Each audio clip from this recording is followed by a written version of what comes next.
ఈ రైల్వే స్టేషన్లకు కూడా 15 రైల్వే స్టేషన్ల అభివృద్ధికి 230 కోట్లు ఉన్నాయి. రాష్ట్రంలో అమృత్ భారత్ స్టేషన్లుగా ఎంపికైన వాటికి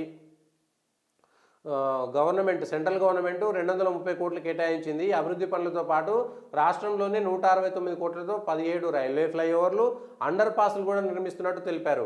తెలంగాణకు సంబంధించిన ప్రాజెక్టుల విలువ దాదాపు 621 కోట్లు ఉంటుందని స్పష్టం చేశారు. రాష్ట్రంలో 40 స్టేషన్లు అమృత భారత్ స్టేషన్లుగా ఎంపిక కాగా 21 స్టేషన్ల అభివృద్ధికి మోడీ గత ఆగస్టులో శంకుస్థాపన చేశారన్నారు.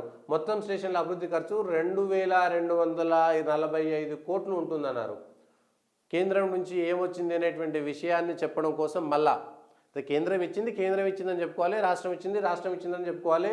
దీనికి సంబంధించి జడ్చర్లలో 10 కోట్లు, గద్వాల్లో 9 కోట్లు, షాద్నగర్లో 9 కోట్లు, మేడ్చల్లో 8, మెదక్లో 15 కోట్లు, ఉందానగర్లో 12 కోట్లు, బాసర్లో 11 కోట్లు, యాకత్పుర 8 కోట్లు, మిర్యాలగూడలో 9 కోట్లు, నల్గొండ 9, వికారాబాదు 2435 కోట్లు, పెద్దపల్లి, మంచిర్యాల, వరంగల్లో 25 కోట్లు, బేగంపేటకు సంబంధించి 22 కోట్లకు సంబంధించి వికారాబాద్లో 24 కోట్లు.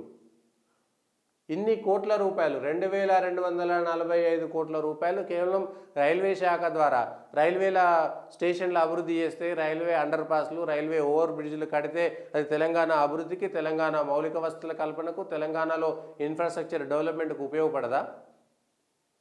ఈ డెవలప్మెంట్కి సంబంధించినటువంటి అంశాన్ని ప్రజలకు చెప్పుకుంటే తప్పే ఉంది అనేటువంటి విషయాన్ని చూడాలి.